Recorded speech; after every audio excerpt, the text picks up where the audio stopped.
Hi, everybody. I'm very proud and a little bit fidgeting because this session should be moderated by our brilliant Arkady Ostrovsky. Definitely, I'm not Arkady, and I had to replace him. So, in a couple of minutes, I'll switch to Russian. But I want to say thank you for this session. And the topic is strategy of the Russian opposition and of the West to communicate with the Russian people and with political and business security elites in Russia. You know, we will start in a minute, but organizers asked me to give them a floor for some administrative ad. Yulia. Thank you very much for the floor, and thank you all for coming back in time. I have a very quick logistical announcement I would like to make. You have all received two types of badges. The badges for the visitor, please make sure to keep them until tomorrow. Secondly, we all have our conference participant badges, like this. If you have one, please wear it. It helps us control access to the room and ensure security. If you do not have one, we have badges here that have not been picked up. Please come here at any time during the panels today and find yours. If you cannot find yours, come to me, I will help you. This is all. Thank you very much. I wish you a great discussion on this panel. Thank you.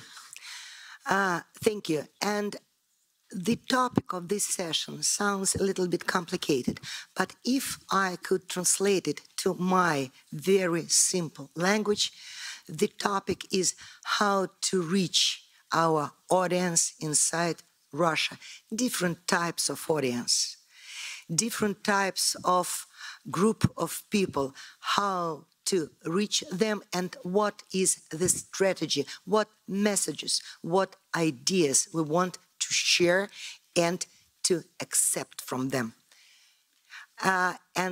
Maybe we will start. I'm now in a, I'm working like a double agent because previously I had to be a speaker, but now I'm moderator and a speaker, but I want to give a floor with the first question to my colleagues.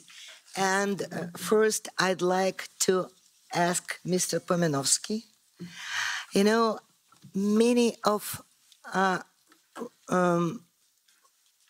European NGOs, foundations had been working inside Russia for years. Now, to the civil society, all foreign contacts are toxic. How could we mitigate risks? How could we grow security for those inside Russia who desperately need your information, your support, your funding at least? Thank you, Galina. Thank you very much for inviting. I will speak English, but if need be, I can answer questions later in Russian. European Endowment for Democracy, of course, is extremely committed to provide support continuously, already for many years, and obviously last year especially, both to independent media, but not only. I will explain later why not only, because this is part of the answer to your question. With regard to security, of course, it is dramatically deteriorated. Just a few years ago, we could have had a support inside Russia. They were less sensitive with regard to the reaction to the authorities, and then it became more and more difficult. We were prepared for it. EED was designed to deal with such a situation. Russia was not the first territory where our support was under enormous monitoring by authorities, employing all kinds of instruments from administrative to the legal procedures to simply harm it and to stigmatize people. So we developed certain strategy to make sure that we can do this in a very discreet way and in a way that protects our partners on the ground. The important part of this support was and is, and this is also an answer to a question, that we were never creating any strategy. Our strategy was to support people who are doing right things. Our strategy was to let media do what they do best, just doing professional media. Our strategy was not even to fight disinformation, because this is obvious, but the strategy is to create and maintain channels of communication. Now, what is the deeper understanding of this communication today? If we listen to a political narrative about communicating to Russia, inside Russia, we are talking about access to truth, access to information. That's not true anymore, and for many years already not true. And experts realized this. Peter Pomerantsev was one of them, who said it's not about truth, it's about trust. People listen only to those whom they trust. And you can build trust not through providing a good information or setting up good newsroom, but to engage with your audience emotionally, engage with hearts and then minds of the people.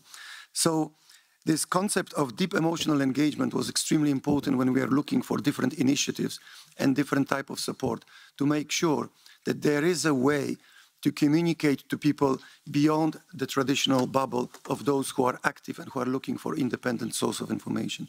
That was very important. And at the same time, of course, it became more and more difficult.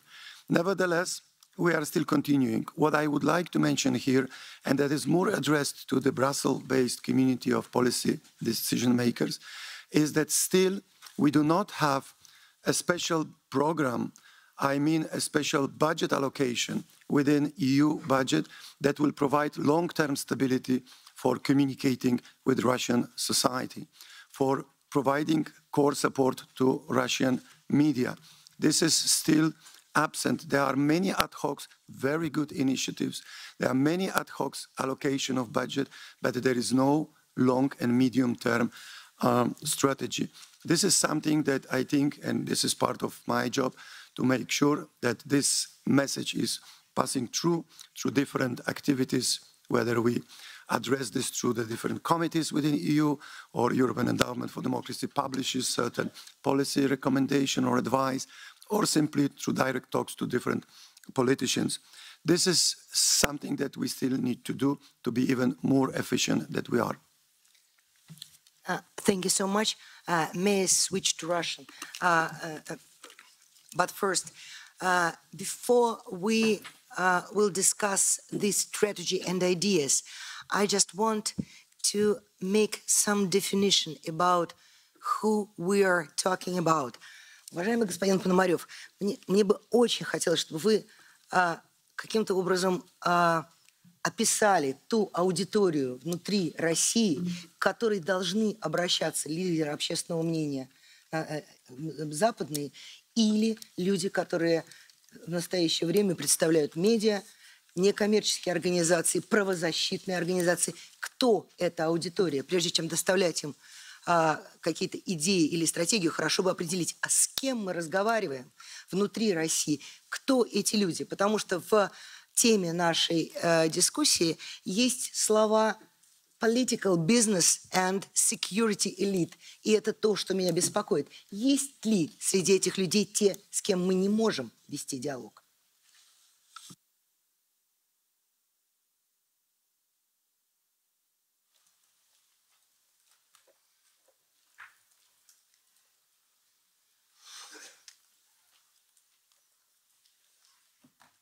Thank you very much. Я по-русски, естественно, буду говорить. Наша цель – мирная революция, мирная демократическая революция. Наша цель – чтобы Россия стала демократией. Возникает вопрос, как этого добиться? Очень много разговоров о том, что то, что сейчас происходит, это реальный фашизм, и людей, которые поддерживают власть Путина, довольно много. И немножко было привлечение сказано. Я думаю, что есть стабильные цифры. У Путина пузырь вот этот самый, или ядро, это 20%. У тех, кто демократы, нас поддерживают, это 20%. 60% это люди, обыватели, которые вообще говорят, так сказать, они живут своей жизнью, они могут быть в большей степени за Путина, потому что им спокойнее так, они не, но с другой стороны никогда не выйдут ни на митинг, и даже, может, анекдот не расскажут, потому что побоятся. Поэтому здесь возникает гигантская проблема доходить до этих людей, самое главное, до обывателя. И если я где-то полгода назад, я представляю движение Сахарова, такая «Мир, прогресс, права человека». Мы обращались уже к господину Кубилюсу, говорили ему, я думаю, что он, наверное, услышал, но сделать это практически очень сложно. Начинать надо работу. Что я хочу сказать? Нужно создавать информационную машину, которая бы вещала на этих людей, но при этом надо до них добраться. Как добраться? Надо делать, либо ко мне приходили уже люди технически грамотные, они говорят, можно спутник запустить, там еще что-то. Я в этом плохо понимаю. Но что можно сделать суточно работающий интернет-канал, круглые сутки, скажем, дневное время, это можно сделать. Теперь, как доходить до людей, какая у них должна быть программа? Она должна быть программа, рассчитанная на обывателя. У нас много очень хороших информационных каналов, миллионы подписчиков, блогеров, но это все, как уже было сказано, наш информационный пузырь. А там должно быть следующее. Там обязательно должны быть, например, сериалы показывать. Вот Netflix сейчас отказался показывать в России сериалы и продавать, там, я не знаю, как это все устроено. Но можно с ним договориться, либо купить у него эти сериалы, либо, может быть, старые сериалы он отдаст. И показывать сериал. Вы знаете, насколько сериалы популярны у людей? Колоссально. А между сериалами рассказывать о том, что такое демократия. Как демократия решает основные проблемы населения. Бедность, социальная защита, защита трудящих, прав трудящих, профсоюзов. Как все это на Западе устроено? Какие получают пособия и все остальное.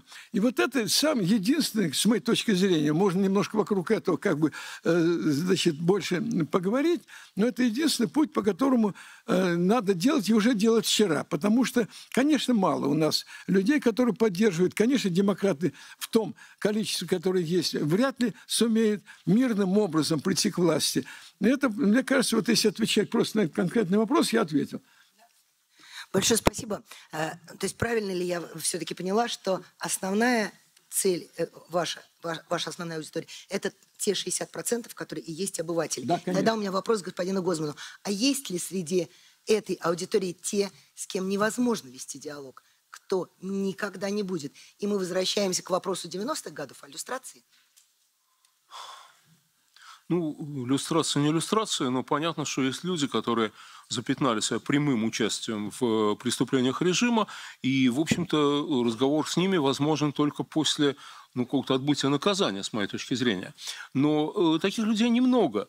Мне кажется, что вот если говорить о вопросе, который вы поставили, то вот для того, чтобы найти варианты успешной коммуникации с своими согражданами, надо, как минимум, не повторять, а сначала осознать те ошибки, которые делаются в коммуникации.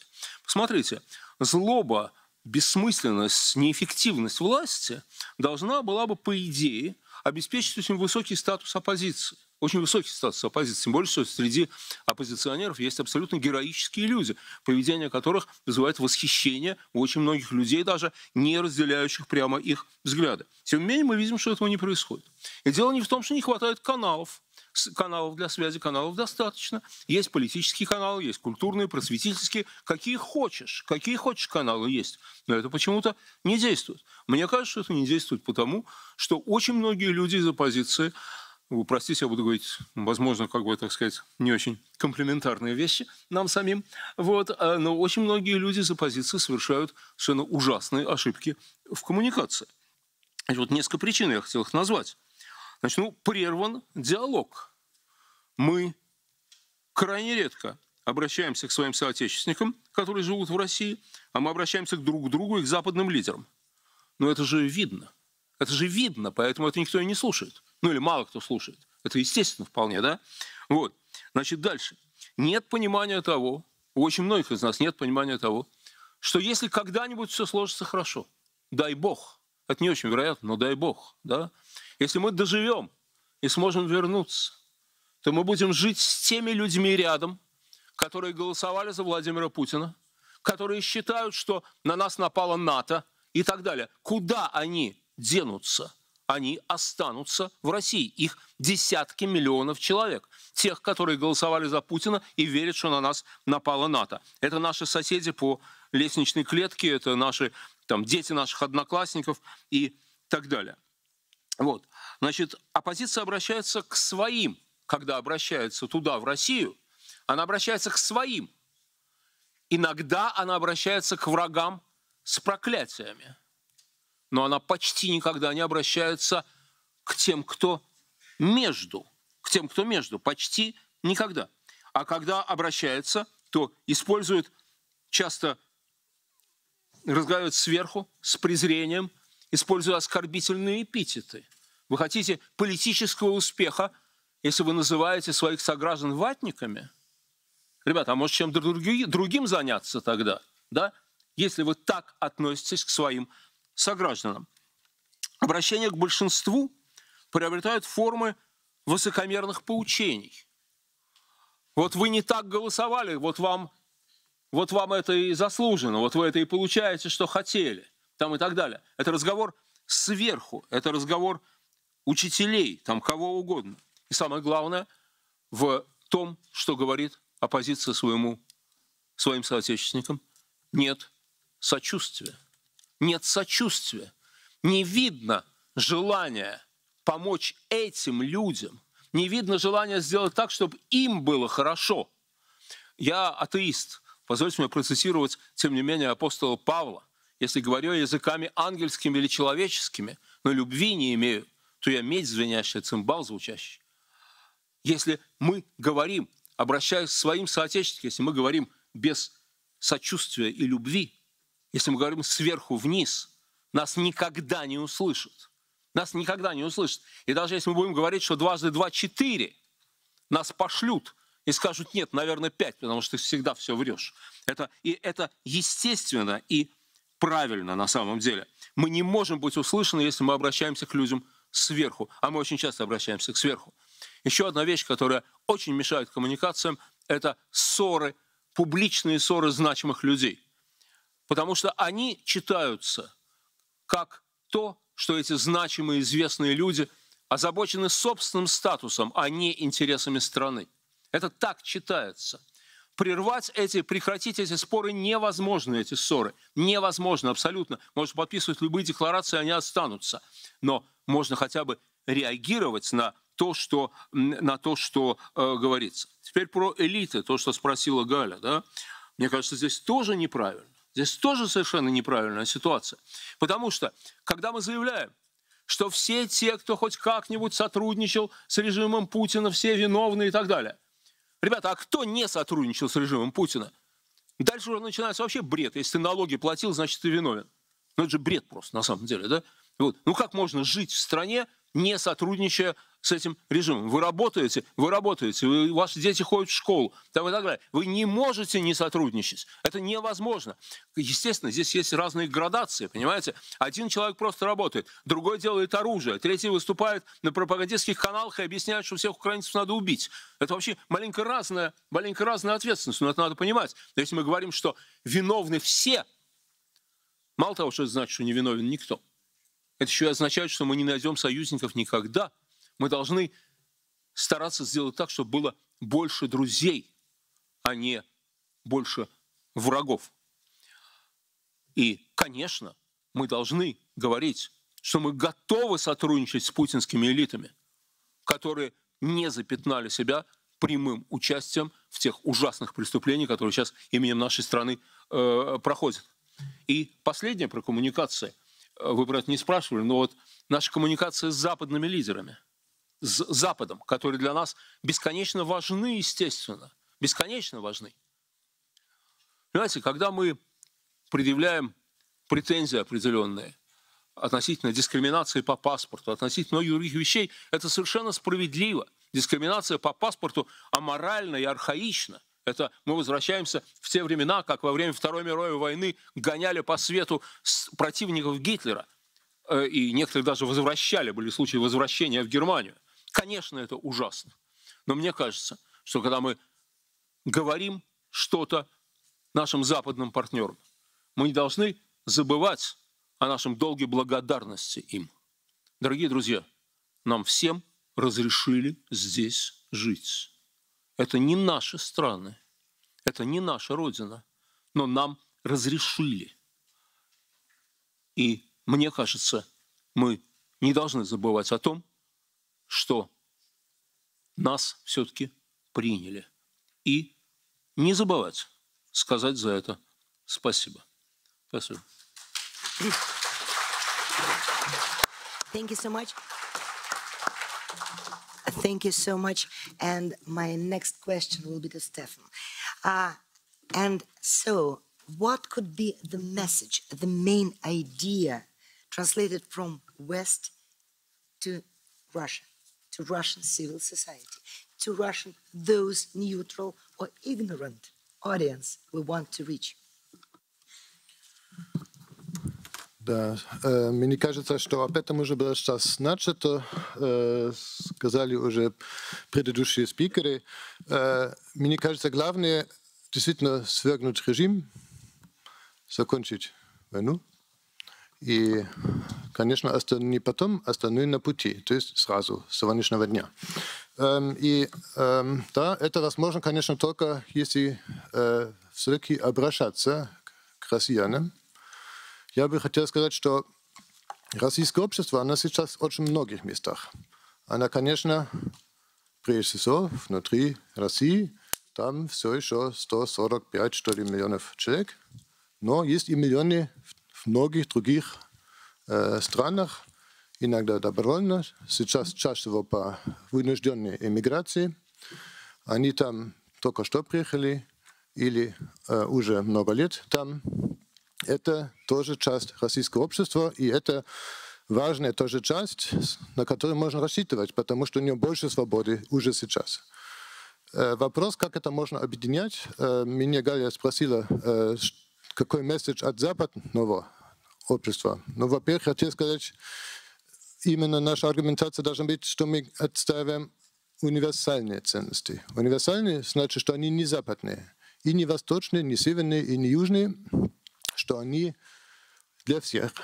И что тем, что мы себе определяем как Запад, мы, конечно, мимоходом немножко исключаем тех, кто более восточно живет. Это, по-моему, не очень помогает. Именно на универсальность нужно говорить. И сегодня эта конференция Андрюсом Кубильцем была открыта тем, что мы, конечно, считаем, что демократия в России возможна и, естественно, нужна. То есть это не только шанс, это задача, это почти что обязанность. Обязанность сейчас, конечно, прежде всего по отношению к Украине и далее к самим людям там. Какой месседж? Но мне кажется, что надо, как и обывателю, о котором говорил Леонид, так и элитам говорить, что антироссийская позиция – это сейчас у режима и у Путина. Вот самая возможная антироссийская позиция – это как раз у тех, кто сейчас правит в России. И мне кажется, вот это определение нужно тоже распространять. Тогда будет пророссийская позиция как раз то, что здесь в зале многие отстаивают. Это и права человека, это плюрализм, демократия, это добрососедство со всеми странами вокруг, это равноправие стран, и это, конечно, мирные взаимоотношения со всеми вокруг, это конец репрессий и так далее. Вот это пророссийская позиция. И она же и проукраинская. Мне кажется, что то, что нам действительно, конечно, нужно повторять и повторять. Не обходите тему войны, не молчите об этом. Действительно, выходите, где вы только можете. И это как бы и российская задача, и в поддержку будущих, все-таки в какой-то момент новых, равноправных, добрососедских отношений, это часть тоже будущей интеграции в Европу. Последнее, что я хотел сказать, что мы, конечно, понимаем, что сейчас намного сложнее людям в России самой где-то выступать, что-то открыто сказать. То есть мы должны их уважать, кто это может, кто это осилил. Мы должны за каждого отдельно бороться. И очень важно, чтобы мы показывали вот эти примеры, потому что это отвага, это гражданская позиция, это как раз понимание самого необходимого, но не всем по силам.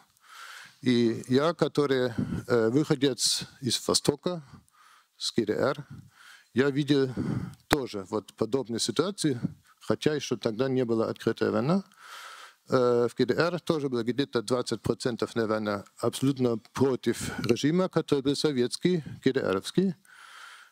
Где-то 15-20%, которые считают, что такой социализм это просто класс. И очень много, которые видели все слабости и все претензии, но об этом любили не высказываться, а уходить в какие-то ниши. Это довольно типичная картина, и она не должна нас удивлять, но мы должны и можем мотивировать людей. Это, конечно, означает, что мы должны тоже выходить в их космос. Всякие одноклассники, ВКонтакте. Вообще, как бы не только в своих медиа как-то быть, хотя, например, здесь сидит совершенно чудесная Галина, которая каждый день с «Медузой» делает очень важную программу, и многие здесь в зале тоже к этому прибавляют свои же медиа информации, но этого недостаточно, потому что мы пока не можем дойти до вот этого молчаливого большинства. И то, что, конечно, в итоге тоже нас определяет, это даем ли мы людям там сегодня представление, как они могут выйти из своего же положения. Она во многом тоже положение заложников. И это говорит о том, и здесь уже было сказано, нам нужен, конечно, международный трибунал. Он должен быть международный, публичный, он должен обосновываться на международном праве, он должен быть с участием украинских судей, но он не будет касаться всех 140 миллионов человек в России. И они это должны понимать, чтобы не бояться к нам опять присоединиться. На самом деле они большинство, которым здесь мало что грозит. А должно грозить именно тем, кто создавал этот режим, кто ведет эту войну, кто действительно запятнал себя по крови и по репрессиям, как и внутри России, так и за рубежом. И это, кстати, не только Украина, это уже много стран вокруг. И это тоже месседж, да, что мы их не забываем. Тоже все остальные страны, потому что то, что мы хотим, это, конечно, совместное европейское пространство, где все равны. Не все равно, а все равны. И если мы дойдем до этого, то мы справимся тоже с преодолением империализма. Спасибо.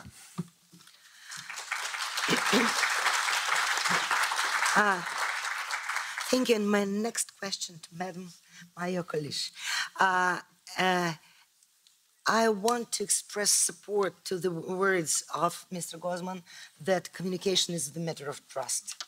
So we have to communicate, we have to deliver these ideas through our trusted persons, through opinion makers. And who do you think are those peoples?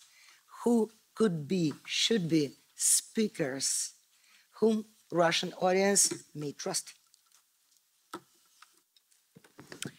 Thank you very much for inviting me to this panel, and just to maybe introduce myself to understand where I come from. I work at the European External Action Service. I'm a director for strategic communication.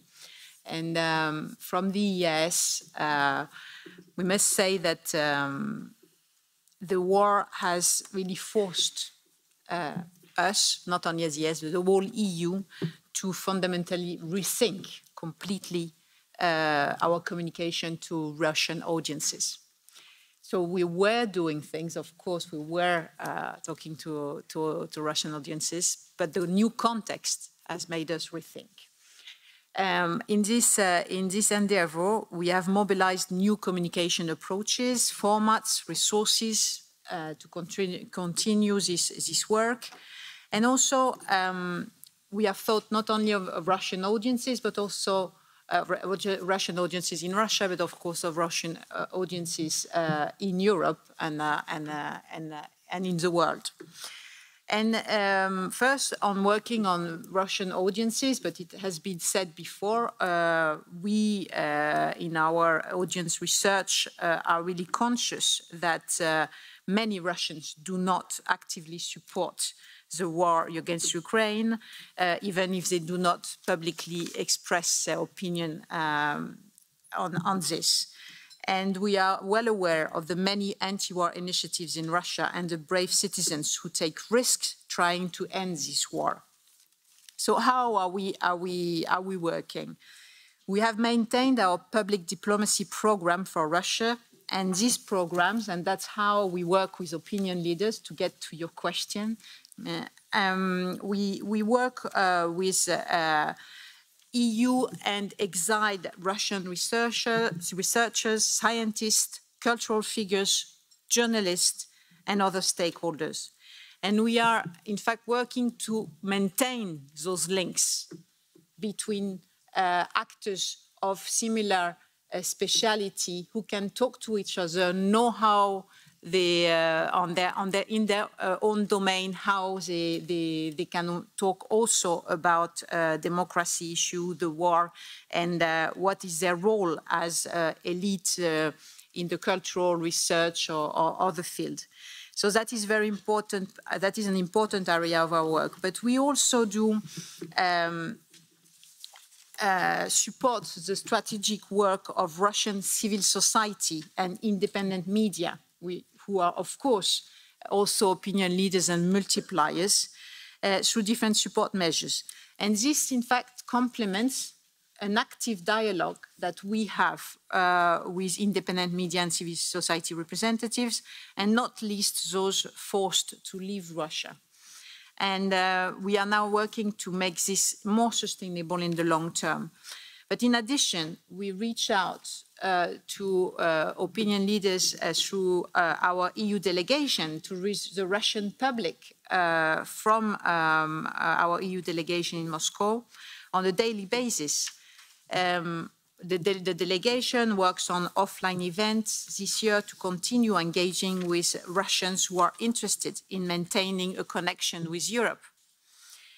And finally, as we see that the internal repression in Russia is has aggravated with the external aggression, the challenge now for the Russian democratic forces, both civil society and independent media, will be to maintain its impact and relevance for the Russian society inside the country. So what we are doing is we will continue to support the Russian democratic forces to keep their network of contributors and partners on the ground, and to focus on local issues and to reach out to new audiences.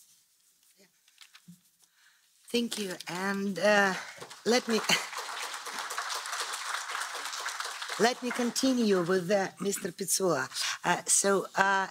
It seems to me that Europe and members of European Parliament very often realize themselves in a very difficult position, because sometimes Russian opposition ideas or strategy come to the contrary with so-called Ukrainian agenda. You know, and speaking about sharing one floor with Ukrainian speaker, it's almost always it's a problem to gather on the one floor at one stage Ukrainian activists and Russian opposition leaders. And what is the policy towards these attempts to organize joint conversation? First of all, thank you for inviting me here, and please feel more than welcome in the European Parliament, House of Representatives of 450 million European citizens. And despite our, let's say, significant political differences in the European Parliament, I can assure you that most of the parliamentarians are very vocal to examine what we can do as parliamentarians to push for a meaningful dialogue about the current situation which hit hardly European continent since Putin invaded Ukraine 24th February last year. Of course, for us, it's in a way, for most of the people, it's a relatively new experience, how to deal with a war and how to, let's say, give our fair share to stop atrocities and how to maybe clear terrain for some kind of the talks, which are inevitable. And it's not easy thing to do, I can tell you. Let me share with you some of my experience, because I'm coming from the newest member states of the European Union, Croatia. 1st of July will be exactly 10 years since Republic of Croatia became a member of European Union. Unfortunately, it's my personal belief, we need to wait at least next 6, 7, maybe 10 years when a new flag will be erected on the mast in the front of European Parliament building. Despite that fact that European Union will not enlarge soon, it must not remain a closed project. And in order to secure that, we need to do utmost anything, first of all, to spread not our territory, more territory to become part of the European Union. It's important for the European Union to expand its virtues, values, which are at the heart of the European project. I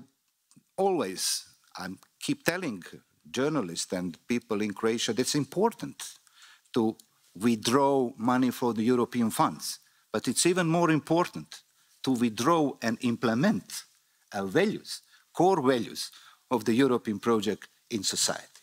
And if you ask me about this dialogue in a way, I think that it would be wise to stick with the European values when we plan that type of the debate. Because if you check European Union itself, it's a regional peace project, which had started 70 years ago, combining efforts of only 6 European countries. First of all, Germany and France. And it's a fun fact that the 5 or 6 founding fathers of the European project, some of them were Italians, French, and German, everyone spoke German. And before English dominance, they spoke each other in the German language, a language of the country which had been defeated righteously 2 times in the 20th centuries because jeopardized world peace and caused atrocities and suffering. And if we plan what is our next move, let me say there is some kind of the fear I can feel in political elite in the Europe. Of course, we would like all to see Mr. Putin's gone, to, let's say, get rid of Mr. Putin. But there is a certain fear what Russia will look like day after Mr. Putin will leave a position in Kremlin. And that's important to talk here about your visions. How do you see a country? Because, again, my Croatian, if you want, my Yugoslav experience tells me that it's much easier, not easy, of course, but much easier to get rid of the dictator himself than to eradicate, get rid of the circumstances which had led to dictatorship itself. It's a hell of the job. And Russia is a great and important country. And it's not easy to plan and to, let's say, cope with the post-Putin Russia. But you need to do right now, you need to plan it right now. And finally, just one remark. Let's talk about fake news and disinformation, which is a backbone of many autocratic and dictatorship regimes. I invested some effort and organized 2 projects in Croatia in order to depict fake news creating process and disinformation. And many research showed that elderly people, they are keen to disseminate 7 times more fake news, disinformation, than the younger people. So who's your targeted audience? Of course, young people, because future belongs to them. But if you want to affect tomorrow, immediate future, let's talk about how to tackle, how to approach to the elderly people and how to convince them that they need to secure a better future for the younger generation. Thank you. Thank you. And it seems to me that we have Mr. Simakovsky online. Is it here? Yeah? No? Not yet. Not yet. Okay. He is online and ready to connect. So whenever you give him the floor. Will you please connect us? Thank you. Hi. Do you hear us? Mark? You're online. You're online. Thank you. Thank you so much. Thank you. Thank you, Mark. My question is for you especially, that any strategy and any efforts should be properly funded. And are international organizations ready? And what is time and funding limits for funding such initiatives as dialogue, as delivering ideas and strategy to civil society inside Russia? Can you hear me? Yeah, we hear you perfectly well. Great. Thank you again, Ms. Timchenko, and thank you to the organizers. I want to, in particular, thank Andris Kubilius and Natalia Arno for the invitation to participate in this panel, and of course for the tireless work that you and others within all of your organizations are doing to establish a dialogue between democratic governments and Russia's civil society activists and independent voices. I see such an incredible group that's focused on facilitating and frankly sparking a real dialogue about how we can support Russian civil society and those seeking a democratic future for Russia. And I'm proud to participate and work on these issues here at USAID in Washington. Last week, I traveled to Lithuania, where I was able to meet in person with such activists and journalists, many of which are represented in this room.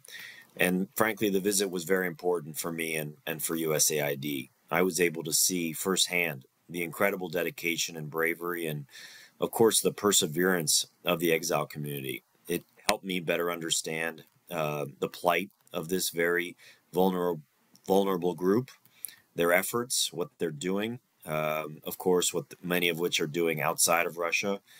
And I came away with an even firmer belief in how important the work is to have a more open and peaceful future for Russia. This dialogue and, again, seeing the plight of so many Russians in Lithuania is very important to me personally. In many ways, my family and I are also Russian exiles with my own parents' immigration from the Soviet Union in the mid-1970s. So seeing the ability for Russian exile community to have a home outside of Russia is something that's very important. And of course, the EU is playing such a critical role with member states hosting thousands of Russians that are, of course, vulnerable as a result of Putin's aggression in Ukraine. I want to start also by reinforcing a key message that USAID Administrator Samantha Power delivered in remarks in Washington earlier this year. And she said that Putin does not speak for all Russians, and USAID will seek to support all those impacted by Putin's aggression, including those Russians that have been forced to flee their homeland as a result of Russia's increased oppression. And I just want to reinforce that as USAID works diligently to support those impacted in Ukraine by Russia's war of aggression. We also have a strategic approach to support all those impacted by Putin's aggression, including those Russians that have left the country. We've seen hundreds of thousands of Russian citizens voting with their feet following the Kremlin's full-scale war against Ukraine, and of course the mobilization of citizens for service in the army. As the administrator said, we at USAID will continue to support efforts to build up Russia's civil society and independent media, including for those of you who are located outside of Russia. This is a key USAID priority. It's something that we have done and we will continue to do as this group's vulnerability increases.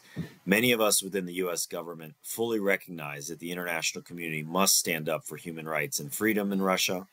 We also recognize the critical role that all of you as members of the Russian exile community, all of the role that all of you play in advancing those values. Putin's strategy has been to isolate, it has been to intimidate individuals such as yourselves, and finally also, of course, to erode the connections that allow organizations to work together to achieve greater impact. And this, of course, is one of the biggest challenges inside of Russia as the Kremlin seeks to sever any ties between Russian civil society and activists and independent media and the people they're trying to reach.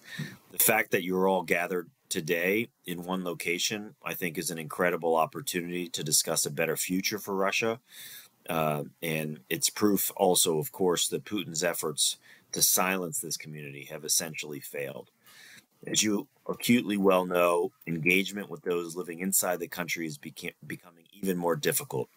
But despite this, all of you are continuing to let other Russians know that they're not alone, that there are many who disagree with the war, who support human and civil rights and values, and who want a better future for Russia. We've seen over the past year that Putin's increasingly extreme policies are not supported by all in Russia, and his efforts to hide the truth are not succeeding. Many citizens of conscience have fallen victim to the brutality of Putin's growing repression, yet there are still millions of people in Russia who want to live in peace with their neighbors, who want to live in an open, secure, prosperous country, and where human rights and fundamental freedoms are represented. I think it's all up to all of us to carry the vision of a Russia that focuses on the well-being of its citizens rather than aggression against its neighbors. All of these activists, and I met so many of them, which was so impressive to me, they are starting to and have been articulating a long-term vision for a peaceful and prosperous Russia. I'm very hopeful, and I'll be listening to some of the panels today and tomorrow and the resulting discussions, which will be an important step. Holding and sharing opinions, disagreeing with the decisions of one's own government, these are all rights that are enshrined in both Russia's constitution and international law to which Russia is a party. To quote Vladimir Karamurza, who's currently in prison in Russia, speaking truth to power is the act of a patriot, not a traitor. Criminalizing criticism of government action is a sign of fear, not of strength. We at USAID, we stand with all of those and citizens of Russia who want to live in a stable and prosperous country at peace with its neighbors and open to the world, where human rights and civil rights are respected. It's just a real pleasure. I, of course, am of the firm view that we have and must continue to find creative ways to support those independent media, civil society, and activists that are active and increasingly vulnerable. And we at USAID are committed to do so, both in finding new ways of doing it in this panel and as we move forward. Thank you for having me. Thank you very much. Простите, я объединю свои две роли, потому что осталось 5 минут. Я очень хотела успеть дать слово залу, но, простите, много о чем нужно было сказать. Смотрите, у меня есть совсем нехитрые размышления по поводу того, как выстраивать стратегию общения с людьми внутри России. Я не боюсь показаться вам грубой, скажу, как думаю. Я не очень понимаю, как при полностью разрушенных демократических институциях можно выстраивать эту коммуникацию без единственной уцелевшей, выжившей и процветающей на сегодняшний момент индустрии, которая называется медиа. Господа, мы, как сказал Муратов в своей Нобелевской речи, мы условия движения. Мы тот самый мостик, который связывает политиков с их избирателями, с их аудиторией. Мы те люди, которые умеем, журналисты российские, которые умеют разговаривать с миллионами людей. И ровно поэтому в стране, в которой разрушены все демократические институции, у нас есть очень немного возможностей для таких стратегических коммуникаций. А именно, это просветительские проекты, некоммерческие. И это медийные проекты. Потому что мы знаем свою аудиторию, как своих детей. Мы умеем с ними разговаривать с эмпатией, с любовью к ним, с пониманием. Мы на каждую платформу, каждая медиа, которая работает, делает свою собственную стратегию. То, о чем говорил Лев Пономарев, это совершенно прекрасно. Он же дал рецепт, который использовали российские пропагандисты. Вы же помните, что российское телевидение государственное при гигантских бюджетах имеет еще одну серебряную пулю. Это великие, прекрасные медиа-менеджеры. Да, они на той стороне, они зло воплощенное, но они невероятно талантливы были, когда они делали потрясающие программы и внедряли в середину этих программ новостные пропагандистские выпуски. Ведь это же практически то же самое. Но только мы не должны идти вслед за ними. Мы должны не делать сейчас, как они делали, копировать. Они делают так, давайте мы будем делать так. Нет, мы должны выстраивать свою собственную стратегию. И наша собственная стратегия ровно в том и состоит. Медиа – это мост между политиками, между оппозицией, между опинион-мейкерами, между знаменитостями, между артистами, литераторами и аудиторией, которую они хотят достичь. Мы это умеем делать. И поэтому все, к чему я могу призвать, давайте не будем делать вид, что у нас дом горит, а мы окна красим. Давайте строить фундамент. Что такое строить фундамент? Это институциональная поддержка медийных и образовательных и просветительских проектов. Да, это длинный путь. Но как надо мной смеются в «Медузе», у тебя есть какие-нибудь другие примеры, кроме Гарри Поттера? Нет. Как говорил профессор Дамблдор, есть путь легкий и правильный. Легкий путь, давайте сейчас ответим. Правильный путь – строить институциональные вещи, строить на самом деле поддерживать институциональные демократические институты. Поэтому вот примерно так.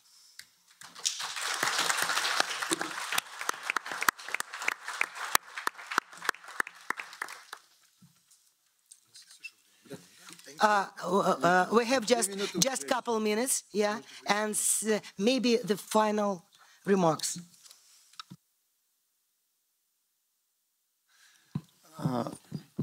Спасибо большое, Галина. Точно высказала то, о чем, думаю, все думаем. Институциональная поддержка тех, которые работают, строительство институтов, тоже академических, тоже образование, общество, оно очень важно, но оно нуждается в стратегии финансирования. И здесь задача для нас, для Европейского Союза, для USAID, для всех других партнеров, которые серьезно к этому относятся. Нам надо выработать тоже долгосрочную стратегию поддержки. И здесь мы обращаемся тоже к нашим хозяинам, Европейскому парламенту, чтобы об этом задумался и чтобы подумал, как в надходящем бюджете такие средства долгосрочные и тоже масштабные обеспечить. Спасибо. Я, в принципе, туда же. Мне кажется, что нужно поддерживать очень разных, потому что есть очень разные. И у всех есть свои каналы информации и просвещения. Это, конечно, СМИ институционализированные, но это тоже, конечно, все соцСМИ и другие. И как раз это будет тоже возможно и нужно, когда закрывает, возможно, действительно YouTube, Telegram и так далее, вот те основные каналы, о которых сейчас это все строится, мы должны тоже децентрализованность подготовить. Но это не только про работу с людьми там, это еще про то, что здесь те миллионы россиян делают в наших странах. И Это, например, большая платформа антивоенных инициатив, которая создавалась начиная как бы с конца прошлого года. Она сейчас почти уже формализована, она работает уже прекрасно каждый день. За этими тысячами людей. И вот это тоже нужно поддержать. И в целом, чтобы антивоенные демократические движения набрало силу, нужно еще очень много людей, очень широкие коалиции. Там еще действительно не хватает академиков, ученых и много кто. И от Евросоюза многих нужно реально, извините, сотни миллионов евро. А это на самом деле звучит много. Если смотреть, сколько миллиардов уже мы потеряли за войну, за оружие, это все очень нужно для защиты, и чтобы Украина это смогла. Но очень важно, чтобы вот эта добавка для того, чтобы другая Россия возникла и была достаточно сильна, чтобы это тоже было поддерживано настоящим образом.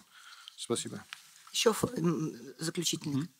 Вы знаете, поскольку мы говорили о коммуникациях, есть одна идея, внедрение которой абсолютно необходимое условие того, чтобы у нас был шанс, может, не очень большой, но все-таки шанс, что у нас что-то получится.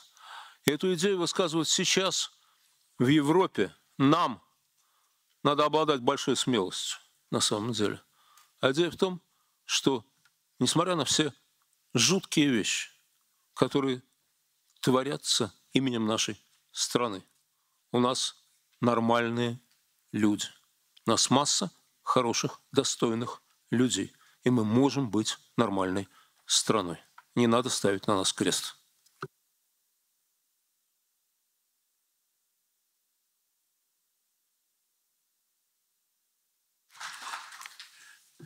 Друзья, я очень рад, что так заканчивается наша панель.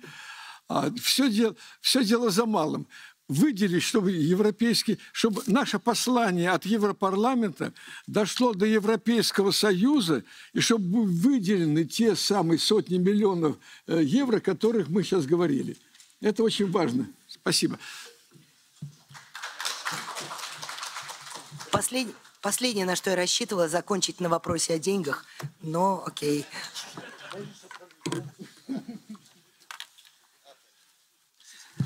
Thank you. Correct me if I'm wrong, but Nikolai Bedjaev once said that Russia is not a state, but a state of mind. Let's convert it into genuine Russian democracy should be state of play. Don't give up. We will support you. Thank you. Уступаем.